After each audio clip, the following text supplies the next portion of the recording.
Mon message s'intitule aujourd'hui « Le piège glissant de la distraction ».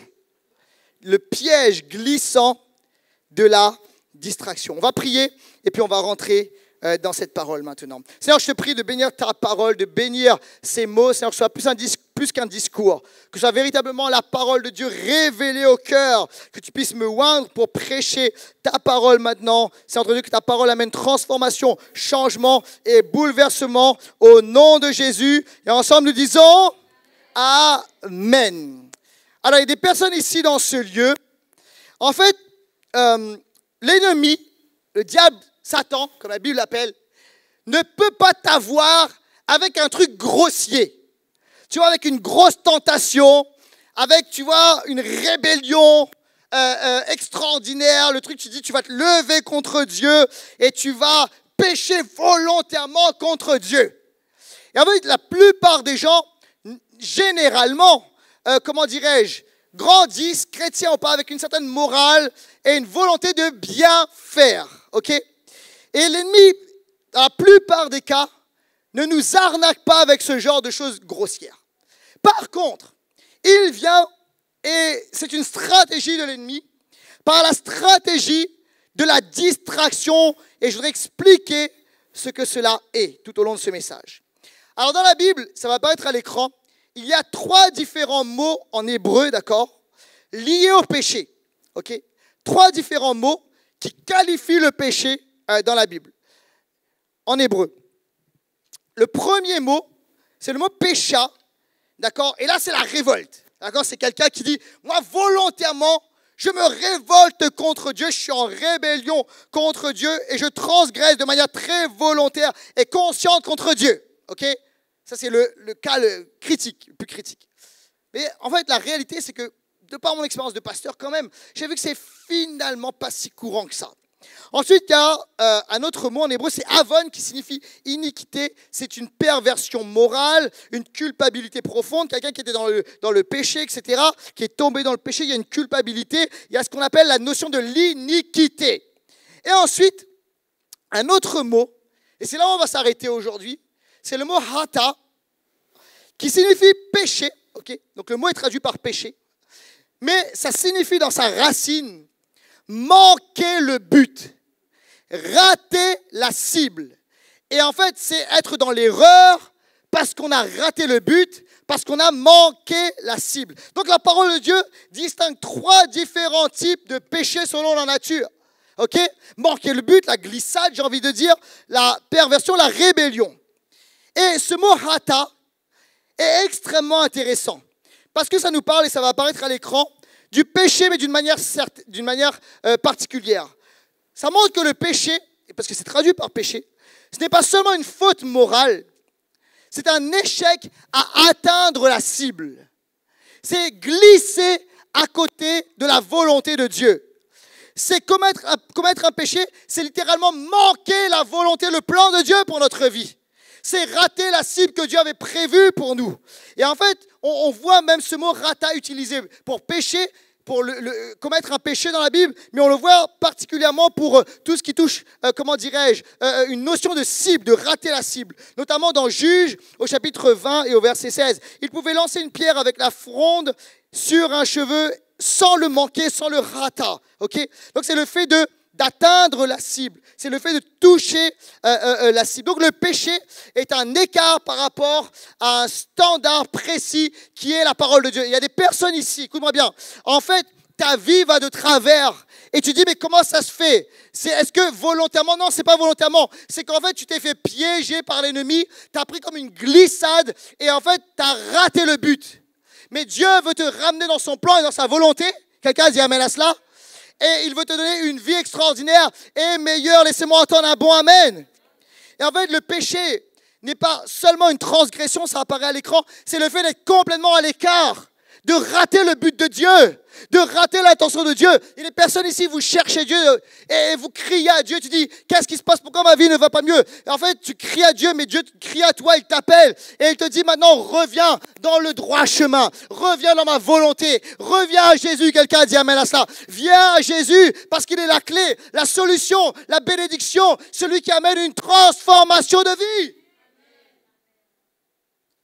Et Dieu t'appelle à te réaligner. Alléluia. Alors, on voit ces réalités-là. Par exemple, vous voyez dans la Bible, dans Ésaïe 53, versets 5 à 6, l'Éternel a fait retomber sur lui l'iniquité. Ça, c'est une faute volontaire. C'est cette dimension de perversion. Sur lui, l'iniquité de nous tous. Mais Lévitique 4, 27 dit ceci, si quelqu'un pêche involontairement, s'il a glissé, s'il s'est écarté du plan de Dieu parce qu'il s'est fait avoir par l'ennemi, d'accord, il apportera une offrande. Et cette offrande, en fait, l'Ancien Testament, comment dirais-je, la loi, le Lévitique, c'est l'ombre des choses à venir. Et en fait, ça nous parle d'une offrande extraordinaire. Et cette offrande est Jésus-Christ. Il est celui qui vient nous réaligner et qui va nous apporter la paix et la consolation et la transformation. Laissez-moi entendre un bon amen à cela. Alors, je ne vais pas être trop long aujourd'hui, je vais directement rentrer dans mon point numéro 1. Et on va voir la puissance de la distraction. Vous savez, il y a une puissance à la distraction. La distraction, c'est quoi? Il y a une définition qui va apparaître à l'écran. La distraction spirituelle, c'est le fait de s'écarter. Hata. C'est le fait de s'écarter du chemin ou se laisser entraîner par d'autres préoccupations que celles de Dieu. Dans l'idée hébraïque, c'est l'idée de perte de focus, de déviation, ou de dispersion de l'attention spirituelle. Et il y a des personnes ici, en fait, l'ennemi veut t'amener dans ses griffes. Il veut t'amener dans ses pièges. Et en fait, il veut t'amener à glisser. Et en fait, il met tranquillement, tout doucement, une peau de banane. Et ce n'est pas un piège. Il ne te dit pas, viens dans le péché contre Dieu. Il ne te dit pas, rebelle-toi contre Dieu. Il t'amène dans une stratégie de distraction pour te faire glisser loin de Dieu. Et le Seigneur aujourd'hui veut te donner du discernement et il veut te donner de comprendre, de voir, de saisir la stratégie de distraction de l'ennemi. Parce qu'il y a une puissance, c'est la puissance de la distraction. C'est une puissance, c'est fort, mais il y a une autre puissance, quelqu'un dit amen à cela. Les personnes ici, vous faites face, non pas à une attaque frontale et directe, mais vous faites face à la distraction et tu sens là comme une tentation. Et tu sens qu'il y a des distractions dans ta vie. Première distraction, c'était avec Adam et Ève dans le jardin. La Bible nous parle en Genèse, chapitre 3, d'une distraction qui a pris place. Et en fait, vous savez c'est quoi la distraction? C'est que Ève a regardé au mauvais endroit. C'est ça la distraction, c'est de regarder. L'ennemi fait quoi? En fait, il veut nous amener à regarder au mauvais endroit. Il veut mettre notre attention sur les choses qui ne sont pas dans le plan de Dieu. Et il va tout faire pour cela. Regardez, on lit ensemble, vous êtes avec moi? Puisque ça, vous êtes avec moi ou pas? Ok, oh merci, là je me sens bien. Ok, Genèse chapitre 3, versets 1 à 3. Le serpent était le plus rusé de tous les animaux sauvages que l'Éternel avait fait. Ce n'est pas qu'un serpent, c'est Satan. Ok. Il dit à la femme, Dieu a-t-il vraiment dit, vous mangerez aucun des fruits des arbres du jardin? Déjà, Dieu n'avait jamais dit ça. Il n'a pas dit, vous ne mangerez pas d'aucun fruit des arbres du jardin. Il a parlé d'un arbre, d'accord? Donc ça commence avec un piège, une confusion. Vous êtes là-bas? La femme répondit au serpent, nous mangeons du fruit des arbres du jardin. Cependant, en ce qui concerne le fruit de l'arbre, écoutez bien ceci, qui est au milieu, dites avec moi au milieu. Ok, en ce qui concerne le fruit de l'arbre qui est au milieu du jardin, Dieu a dit, vous n'en mangerez pas et vous n'y toucherez pas, sinon vous mourrez. Ok, Dieu dit, ok, l'arbre, là, Ève dit au serpent, on a le droit de tout manger, sauf l'arbre qui est au milieu du jardin. Ok, vous êtes avec moi ou pas? Donc elle a identifié l'arbre qui était interdit et elle a dit que cet arbre-là était où? Il n'y a pas de piège, tu es avec moi. Il est où? Au milieu, d'accord? Donc elle, la cible pour elle, en plein dans le mille, ce qui est au milieu du jardin, c'est l'arbre interdit. Tu es avec moi ou pas? L'arbre de la connaissance du bien et du mal. Donc elle dit, non, Dieu nous a dit, pour l'arbre qui est au milieu, on n'a pas le droit d'y toucher. Suis-moi bien, tu es avec moi ou pas? Ok, maintenant on revient en arrière. Est-ce que Dieu a vraiment dit ça comme ça? Non. On revient un chapitre en arrière. On est au chapitre 3, on part au chapitre 2. Suis-moi. L'Éternel, donc c'est là où Dieu parle. L'Éternel Dieu fit pousser du sol des arbres de toutes sortes, agréables à voir et porteurs de fruits bons à manger. Je m'arrête juste là un petit instant. Écoutez bien. Regardez bien ceci.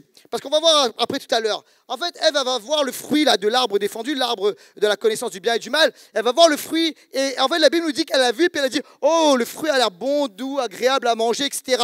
Mais écoute-moi bien. C'était pas, vous êtes là ou pas? C'était pas le seul fruit, c'était pas le seul arbre qui donnait des fruits qui semblaient bons, agréables, doux à manger, etc. En fait, tous les arbres qui étaient là dans le jardin étaient des arbres qui donnaient des bons fruits. De la mangue, certainement. OK? Et en fait, donc elle a vu là, peut-être il y avait des bons fruits agréables à manger, mais ce n'était pas le seul. Mais regardez ce qui se passe, c'est étonnant. Elle va être focalisée sur l'arbre interdit, alors qu'il y avait d'autres bons fruits. Vous êtes là ou pas? OK. Souvent, vous savez ce qui se passe? La distraction, ça commence comme ça. Satan va nous distraire et il va nous parler. D'accord, il y a des tentations qui vont arriver comme ça, c'est de la distraction. Et il va nous faire croire qu'en fait, ce qui va nous remplir sont les distractions, ce qui va nous apporter le bonheur, ce qui va être doux, ce qui va être bon pour nous, c'est les distractions. Vous êtes avec moi ou pas? Et en fait, il va nous amener à regarder des choses qui vont nous apporter un bonheur éphémère mais interdit par Dieu. Alors que Dieu, il y a toutes sortes d'arbres dans sa présence, il y a toutes sortes d'arbres dans sa parole, il y a toutes sortes d'arbres dans son amour qui vient nous combler bien plus que ça. Quelqu'un dit amen à cela? Et en fait, l'ennemi nous fait croire, là c'est bon pour toi, là c'est bon pour toi. Alors qu'à côté, il y a tout un tas de choses bien meilleures. C'est pourquoi la vie chrétienne n'est pas une vie, vous savez, ascétique. C'est pas une vie où, non, c'est une vie de délices, de joie, de bonheur. Quelqu'un dit amen à cela? Parce que c'est ça, sa présence. Et ça s'appelle la grâce de Dieu. Alléluia. En fait, vous savez pourquoi on ne veut plus les choses de ce monde, etc. Vous savez pourquoi? Parce qu'on a trouvé bien mieux. Amen. Alléluia. On a trouvé bien mieux. Vous savez, moi, j'aime regarder un match de foot. Je suis pas content. Vous savez, je suis pas enfermé, etc. Il n'y a rien de mal à ça. Moi, je prends un plaisir, etc. Oh, mais écoute-moi bien. Je peux regarder 90 minutes d'un match de foot. Écoute-moi bien, quand tu passes 90 minutes dans la présence de Dieu, oh, c'est tellement mieux. Quelqu'un dit amen à cela. Je vous assure. Et en fait, des fois, l'ennemi veut nous distraire. Alors qu'il y a tellement de délices dans sa présence. Quelqu'un dit amen. Alléluia. Je continue. Il fit pousser l'arbre de la vie au milieu. Attends. On reprend. Donc Dieu fit pousser l'arbre. Quel arbre? L'arbre de la vie. C'est l'arbre d'excellence. OK? Ça représente même Jésus. C'est l'arbre de l'excellence, l'arbre de la vie abondante, la vie éternelle, etc. Et là, quand tu mangeais ce fruit, ça t'apportait la vie zoé abondante, la vie éternelle, glorieuse, etc. Tu vois, c'est ce dont l'être humain a besoin. Et ça nous parle de la communion avec Dieu. Donc Dieu fit pousser l'arbre de la vie. Où ça? Au milieu du jardin. Ainsi que l'arbre de la connaissance du bien et du mal. Qu'est-ce qui est au milieu du jardin? C'est l'arbre de la vie. Mais moi, j'ai un problème là. Ève a dit quelque chose. Elle a dit qu'en fait, ce qui est au milieu, c'est l'arbre de la connaissance du bien et du mal. Alors que la Bible dit, et en fait, j'ai regardé dans plusieurs traductions, en fait, il est écrit ensuite ainsi l'arbre de la connaissance du bien et du mal. Mais celui qui était au milieu, c'est l'arbre de la vie. Mais qu'est-ce qui se passe en fait? Écoute-moi bien. Le truc, c'est quoi? C'est que le regard d'Ève était faussé. Elle était, comment dirais-je, désalignée. Elle n'était plus alignée avec Dieu. Ce qui était le véritable milieu, d'accord, n'était plus son milieu parce qu'elle regardait au mauvais endroit. Et c'était ça sa cible. C'est ce qu'elle a regardé. Et ça, vous voyez, c'est les stratégies même de l'ennemi. C'est ce qu'il fait l'ennemi. Il nous apporte, en fait, il nous fait regarder au mauvais endroit. Jusqu'à, vous savez, au début, ça arrive avec une distraction. Il commence à nous parler, à nous tchatcher, jusqu'à ce que la distraction devienne une obsession. Et jusqu'à ce que ça attire nos cœurs et que ça devienne notre centre, notre milieu, notre affection. Quelqu'un est avec moi ou pas dans ce lieu? Et c'est de cette manière qu'il a piégé Adam et Ève. Donc le regard d'Ève était faussé. Et il y avait d'autres arbres aux fruits bons à manger dans cet endroit. Et voyez-vous, l'ennemi parfois arrive avec une distraction. Parce qu'il veut nous détourner du cœur de Dieu, de la volonté de Dieu. Et en fait, je ne dis pas qu'on doit, comment dirais-je, s'enfermer dans un monastère. Ce n'est pas du tout ce que je dis. Mais je dis que la réalité, les amis, c'est que notre cœur, ce qui doit saisir notre cœur, posséder notre cœur, au centre de notre cœur, ça doit être Jésus. Et parfois, l'ennemi amène des choses, vous savez, pour nous distraire. Et comme ça, il nous fait déraper. Et c'est un piège glissant. Et voyez-vous, il y a un homme de Dieu dans la Bible qui ne s'est pas fait piéger. Son nom, c'est Néhémie. Néhémie a fait face à 3 personnes qui symbolisent vraiment le mal. Sanballat, Tobidja et Geshem. Il avait une mission. Il avait un but dans sa vie. Tu sais que c'est important d'avoir un but, une vision. Dieu t'a créé pour quelque chose sur la terre. Dieu t'a pas créé pour errer. Dieu t'a pas créé, vous savez, être dans la distraction, c'est s'écarter. C'est ça, vous voyez, le péché. C'est être écarté du plan de Dieu pour notre vie. Et en fait, Dieu veut nous amener à errer. L'ennemi veut nous amener à errer. Tandis que Dieu veut nous réaligner. Et alors que tu te réalignes, tu trouves le but pour ta vie. Et ta vie est transformée et changée. Quelqu'un dit amen à cela. Alors il avait un but. C'était de reconstruire les murailles de Jérusalem qui avaient été détruites des années auparavant. Et je vous passe tous les détails. Mais il y a des personnes, et ces 3-là, Sanballat, Tobidja et Geshem, qui s'opposent et qui sont des ennemis du peuple hébreu et qui s'opposent à cela. Alors, si tu lis le livre de Néhémie, au chapitre 4, tu vois qu'il y a une confrontation directe. Au début, il commence avec des menaces, il commence, comment dirais-je, en faisant peur, en effrayant, mais, voyez-vous, Néhémie directement va lever lever les armes, se préparer, etc. Et il va faire en sorte qu'il y ait une protection et il ne va pas se laisser avoir. Vous êtes là ou pas?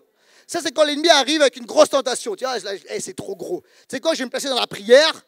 Je vais appeler les frères et sœurs. On va prier, on va chercher le cœur de Dieu. Mais là, c'est trop gros, tu ne m'auras pas. Vous êtes là ou pas? OK? Et en fait, il a vu que ça n'allait pas marcher. Alors, il est allé avec une autre stratégie.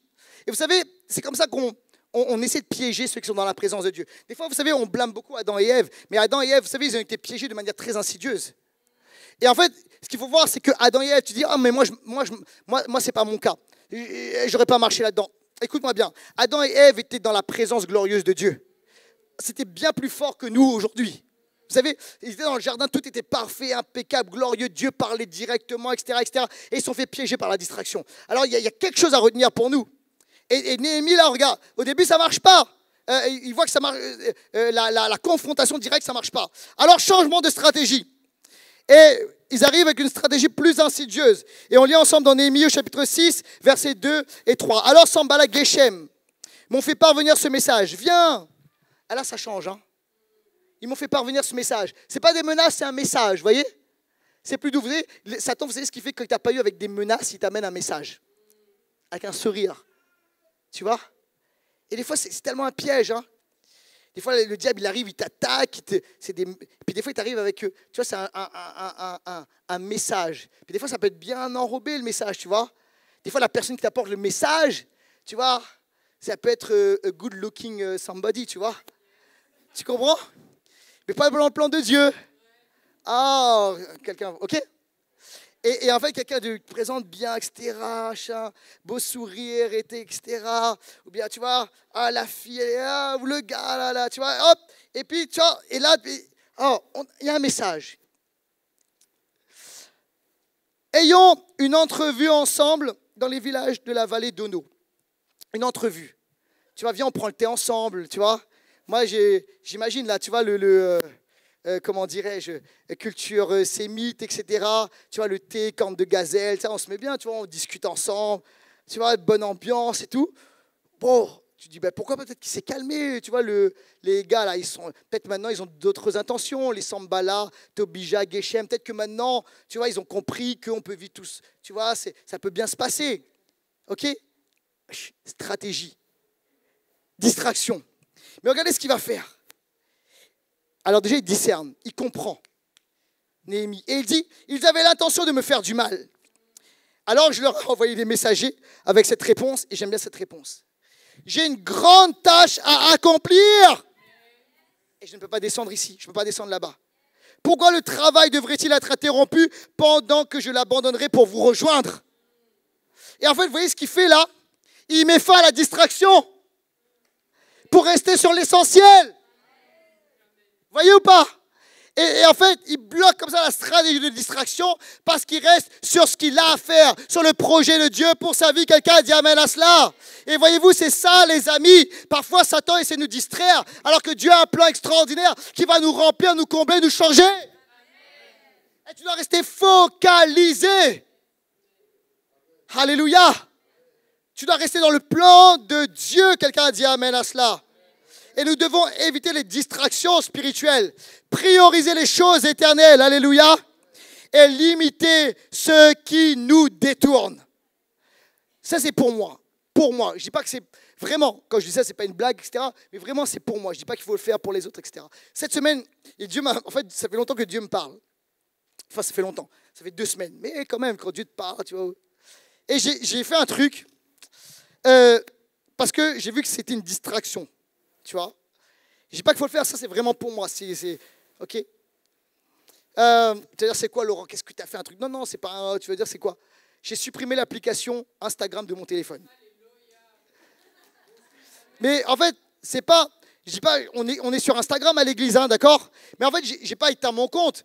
Mais en fait, je vous explique la stratégie qu'il y a derrière. Je vous explique le truc qu'il y a derrière. Tu sais, Insta, le problème, c'est que je me suis rendu compte que en fait, ça devenait trop addictif pour moi. Tu vois? En fait, je suis là, j'ai fait un petit tour.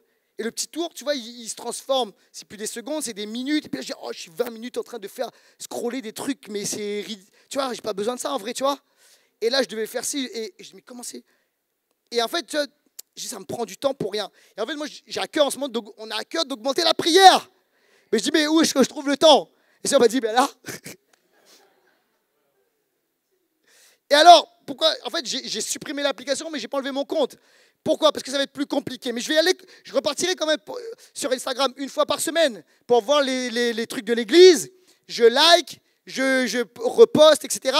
Et je resupprime l'application.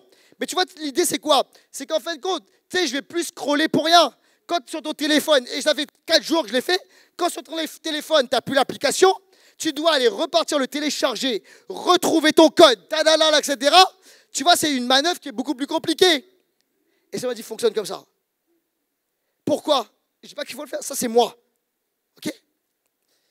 Mais c'était quoi? C'était une distraction spirituelle pour moi. Et c'est vraiment que Dieu me dit, et je dis, ah Seigneur, peut-être c'est moi. Là, c'est des trucs légalistes et tout. Et je dis, non, peut-être c'est moi. Non, Seigneur voulait faire quelque chose pour moi. Et toi, c'est peut-être pas ça. Peut-être pas les réseaux sociaux. Peut-être c'est des réseaux sociaux aussi. Mais c'est peut-être pas ça non plus. Peut-être qu'il y a des trucs là, tu vois, c'est des distractions.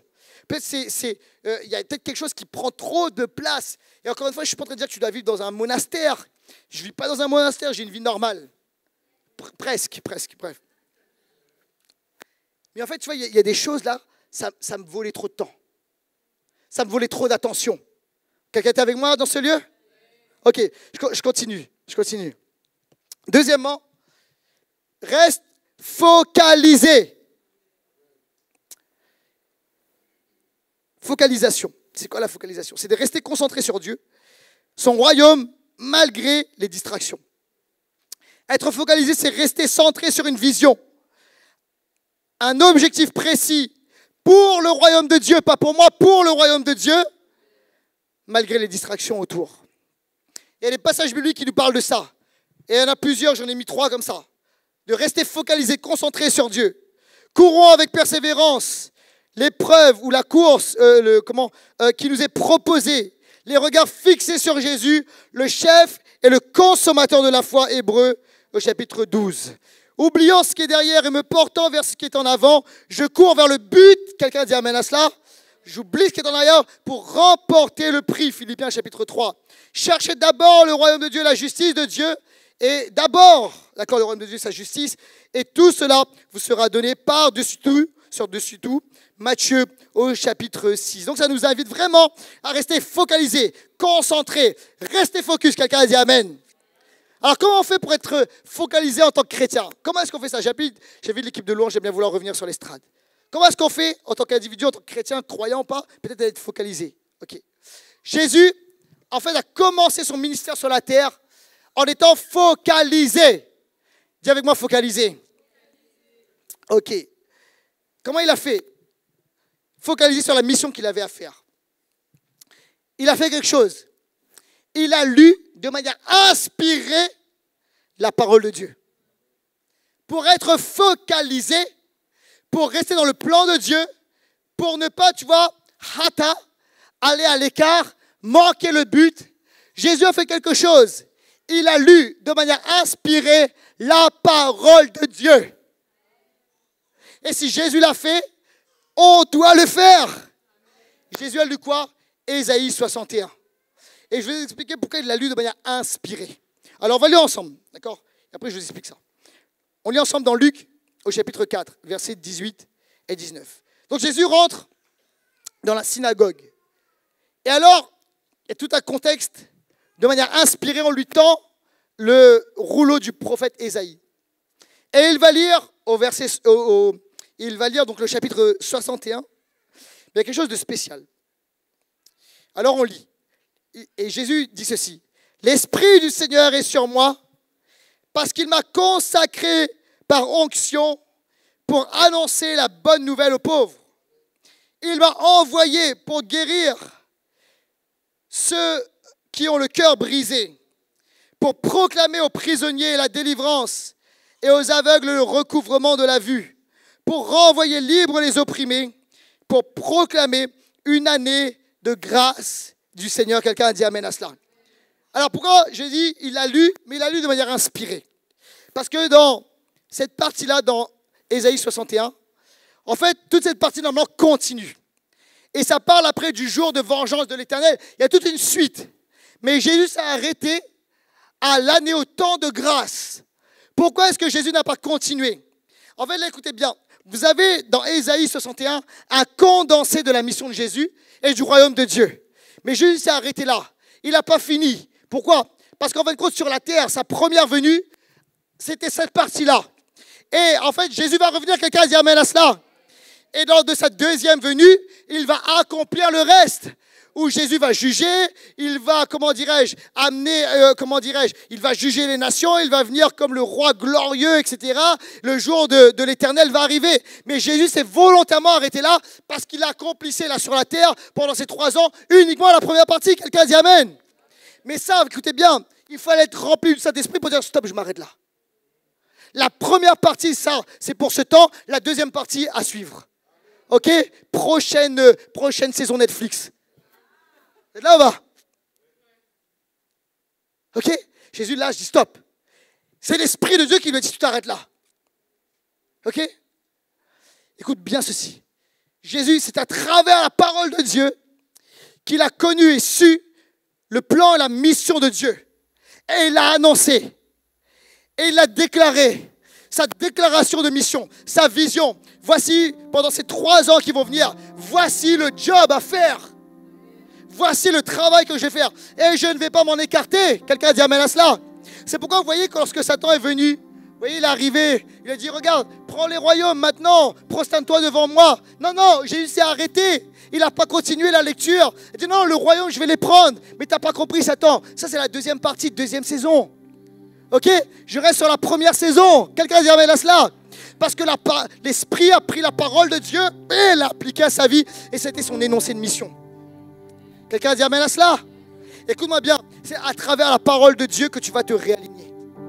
C'est à travers la parole de Dieu que tu ne seras plus à l'écart. Quelqu'un dit amen à cela. Et comme Jésus a pris la parole, tu dois prendre la parole. Et je t'invite aujourd'hui à aller dans la parole, à méditer la parole, à manger la parole. Alléluia. Alléluia. Et alors que tu vas le faire, écoute-moi bien. L'Esprit de Dieu va prendre la parole et puis tu vas pleurer sur la parole. Wow. Tu sais, je me souviens, j'avais 14 ans et je lis la parole. Je ne sais pas comment, et je pleure sur la parole. Je lis l'appel de Jérémie. Et en fait, moi, je n'avais pas d'arrière-plan plus que ça, biblique, etc. Et je lis l'appel de Jérémie, je pleure. Je lis l'appel de David et je pleure. Qu'est-ce qui se passe là? Je lis l'épître à Timothée, comment dirais-je, l'appel lorsque Paul rappelle l'appel à Timothée dans 2 Timothée et je pleure. Je dis mais qu'est-ce qui se passe? Qu'est-ce qui se passe? Et Dieu est en train de me dire ici, voilà ton énoncé de mission, voilà ta vie, voici ce que je t'appelle à faire. Et en fait c'est venu comment? Par la parole de Dieu. Alléluia. C'est pourquoi tu dois aller dans la parole. Et la parole va faire naître, va te réaligner. En fait, tu vas sortir du péché littéralement. Tu vas sortir de la distraction. Et tu vas te lever le matin. Je sais ce que j'ai à faire. Quelqu'un dit amen à cela? Est-ce que je prendrai l'amen? Est-ce qu'on peut acclamer le Seigneur pour ça? Alléluia. Tu as besoin de la parole de Dieu. Écoute-moi bien. Tu sais, c'est comme en géométrie. La géométrie, on parle d'alignement. On parle, tu sais, de ne pas rater la cible. C'est de la géométrie. Tu vois ce que je veux dire? Tu dévies un peu. Si tu prends la flèche, l'arc, et tu dévies un peu, même un tout petit peu, ce sera à côté. Ce ne sera pas dans le milieu, ce ne sera pas en plein dans le mille. Tu vas dévier. Tu vois? Si ton regard dévie, tu vas dévier. C'est pourquoi c'est de la géométrie. Tu vois? Et en fait, la géométrie, c'est très important. Tu ne peux pas faire de l'à peu près avec la géométrie. Si tu travailles à main levée, si ta règle, tu vois, est un peu, et pas précise, enfin cabossée, je sais pas trop quoi, ça ne peut pas marcher. Si ton crayon n'est pas bien taillé, d'accord, ça ne peut pas marcher. Tu vas faire un écart, c'est sûr. Il faut des instruments. La règle, équerre, compas, etc. D'accord? Pour certains, ça vous rappelle peut-être des mauvais souvenirs, tout ça. Je suis désolé. Ok, je reviens à Jésus. Mais là, à peu près, tu vois, ça ne fonctionne pas. Et en fait, on est trop dans l'à peu près. L'à peu près nos pensées. Tu vois, on est trop dans l'à peu près. Ok, ce que je crois savoir sur Dieu, sur ma pensée de Dieu. On doit arrêter avec ça, les amis. On doit aller dans la parole de Dieu. Quelqu'un a dit Amen. On doit arrêter, tu sais, d'aller, d'être nourri des révélations des autres. Tu vois? Et en fait, quelqu'un a dit que, etc. Va dans la parole toi-même. Quelqu'un a dit Amen. Découvre ce Jésus dans la parole toi-même. Quelqu'un a dit Amen. Et tu ne dois pas arriver avec de l'à peu près. Tu vois? Et avec ta pensée, ce que tu sais. Et en fait, surtout, tu dois renouveler ta pensée. Parce que tout ça, des fois, ça se mélange. Tu vois, tu vas avoir, ok, la pensée un peu de ce qu'on t'a dit dans l'église. Toi, ta vieille pensée, etc. Tout ça, ça se mélange. Et en fait, tu dois, comment dirais-je, réaligner ta vie. Quelqu'un a dit amen à cela. Et tu dois laisser Dieu gommer, tu vois, les mauvais traits de géométrie pour tracer bien ta vie, pour que ça aille en plein dans le mille. Mais ça, c'est dans la parole de Dieu. Au quotidien, tous les jours, la méditer, l'ouvrir. J'ai tellement aimé ton témoignage. Carole, quand elle a dit, en fait, j'ai lu l'évangile de Jean. J'aime ça. J'ai lu l'évangile de Jean et ça m'a impacté, ça m'a touché. Quelqu'un a dit Amen. Et en fait, c'est la parole. C'est la parole vivante et vraie. Alléluia, cette parole, elle est puissante. Elle est vivante et tu vas trouver un but à ta vie. Alléluia. Et pour ça, écoute-moi bien. Tu dois demander, tu vois, à Dieu. Tu prends la parole. Mais tu dois aussi, tu sais comme en géométrie, il ne faut pas que ta main bouge. Tu dois demander à Dieu un cœur qui ne bouge pas, un cœur stable quand tu es dans la parole. Qu'est-ce que j'appelle un cœur stable? Ok, là je vais y aller. Un cœur stable, ça va apparaître à l'écran. Lis ta Bible old fashion. Lis ta Bible papier. J'ai testé, je vous assure, j'ai testé. Moi, j'étais pas, tu sais, je suis pas contre le digital. Tu vois, j'essaie d'être un gars quand même connecté, plus ou moins. Je suis pas contre, pas du tout contre. Mais pour la Bible, surtout pour la Bible, écoute-moi bien. J'ai testé la Bible digitale, j'ai testé, etc. Je ne suis pas contre, ok? Mais franchement, j'ai fait l'expérience. Il n'y a rien de mieux que cette vieille Bible papier. Et en fait, écoute-moi bien. Tu vois, j'ai l'iPad, je prêche, tu vois, il n'y a pas de problème, tu vois, c'est mes notes et tout. Mais dans mon temps quotidien avec le Seigneur, quand tu viens à l'église, il n'y a pas de... Ok, tu viens avec ta Bible papier, même c'est cool, c'est bien. Viens avec ta Bible papier. On lance une mode. On vient tous avec nos, comme ça. On marche dans le métro comme ça. Venez, on arrive comme ça, tu vois. Ok, moi maintenant, là où j'habite dans ma résidence, je sors comme ça, tu vois. Parce que j'ai pas honte de l'évangile, c'est la parole de Dieu, alléluia. C'est la puissance de Dieu pour le salut de quiconque croit. C'est pas pour exposer, c'est alléluia. Bref, et tu vois, dans mon temps là, j'ai testé. Et en fait, j'ai remarqué que ça rentre mieux dans le cœur avec la Bible papier.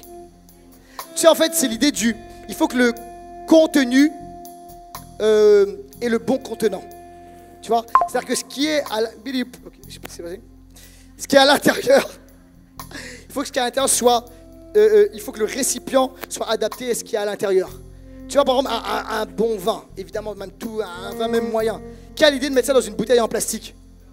Personne. Tu vois, le vin dans une bouteille en plastique, tu sais, c'est pour le vin de cuisine. Tu vois, mais un bon vin, tu mets ça dans une bouteille bien, etc., bien conservée, tout. Pourquoi? Parce qu'il faut la bonne bouteille pour pour ce nectar, pour ce qu'il y a à l'intérieur. Ok? Et c'est pareil, vous savez, la Bible, quand est-ce qu'elle a commencé à se développer? Tu sais, il faut voir quelle était la technologie. La Bible, déjà, c'était sur des rouleaux écrits. Et la Bible s'est diffusée au moment de l'imprimerie. Donc la technologie, Dieu a utilisé, c'est le moment de diffuser la parole de Dieu. En fait, il a utilisé la bonne technologie pour, comment dirais-je, ce qu'il y avait à l'intérieur. Et en fait, pourquoi et comment? Parce que, tu sais, la Bible papier que tu lis, il y a quelque chose de plus. Ça présente plusieurs avantages. Et du coup, j'ai fait des recherches, posé des questions, j'ai discuté avec plusieurs. Et les gens, c'est des scientifiques, je leur dis, franchement, quand j'ai essayé, moi j'ai acheté des e-books, j'ai acheté... Et j'ai dit, mais c'est pas pareil qu'un livre papier. Et il y a des scientifiques là, des vrais scientifiques, et ils m'ont dit, en fait, tout ça c'est prouvé. Et alors j'ai regardé tout ça, et c'est vrai, c'est prouvé. Mais tu peux faire défiler, s'il te plaît? Alors, en fait, quand tu lis en papier, ça améliore, ça donne des avantages cognitifs. Tu as une meilleure compréhension et une meilleure mémorisation. C'est des études qui ont montré que la lecture sur papier favorise une meilleure compréhension, en particulier pour les textes longs ou complexes. La Bible, c'est simple, mais c'est aussi complexe à la fois. Là-bas. Okay? De plus, la lecture permet, sur papier, ça permet une meilleure mémorisation. Okay? Donc en fait, ça te permet de mieux, mémorisation de l'ordre des événements, et ça permet comme il y a une structure de texte particulière, et il y a aussi quelque chose, c'est que l'expérience sensorielle, associée au papier, ça va créer quelque chose comme une carte mentale. Vous êtes avec moi ou pas? Prochain slide.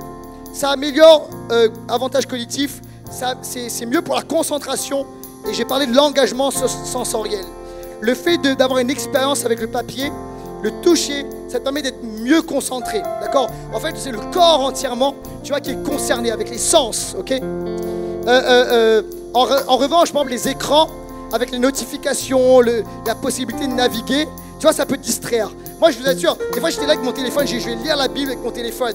Puis les notifications, et t'es là, tu sais, déjà, ça t'arrête. Alors, même si tu ne vas pas, tu dis, est-ce que j'y vais ou j'y vais pas? Est-ce que j'appuie ou j'y vais? Et ne regardez pas avec vos yeux, genre, Laurent, genre, t'es parti? Oui.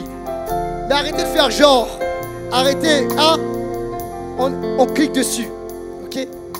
Ensuite, ça permet aussi le repérage spatial, structure du texte. Parce que les choses sont structurées d'une certaine façon, la position dans le texte, les positions des informations sur une page, le fait d'avoir un livre papier, la Bible papier, c'est beaucoup mieux pour les repères spatiaux, d'accord? Tu peux trouver plus vite, ok, tu surlignes dedans et tout. Et ça donne moins de fatigue visuelle, ça apparaît à l'écran. Tu vois, sur les écrans, ça fatigue les yeux et ça te donne une fatigue visuelle. Sur papier, ça t'évite toute cette exposition à la lumière. Et en fait, tu peux lire plus longtemps, ok? C'est pourquoi, les amis, vraiment, et c'est pas, mais pourquoi il nous dit ça à la fin de son message, etc. Tu vois, on était dans les trucs très hauts, et puis là, on redescend sur... Non, parce que, écoutez bien, les amis, en fait, ça, c'est très important. Si on veut ne plus être distrait, il faut ne plus être distrait quand on lit la parole. Et j'invite le peuple de Dieu aujourd'hui, non seulement à revenir dans la parole de Dieu, et voyez, quand on lit pareil, des fois on dit, ok, on commence par lire la Bible, on lit la pensée du jour, tu as un ou deux versets. C'est bien pour le début, mais après tu dois aller plus loin. Quelqu'un a dit amen à cela. Tu dois prendre ta vieille Bible là, et lire, tu lis un chapitre, tu lis 2 chapitres, tu vois, tu écris dedans, c'est ta Bible, tu surlignes, tu notes, et la parole elle va rentrer dans ton cœur. Quelqu'un a dit amen à cela. Je t'assure, tu vas vivre une transformation. C'est ta Bible et tu vas être réaligné. Quelqu'un a dit amen à cela.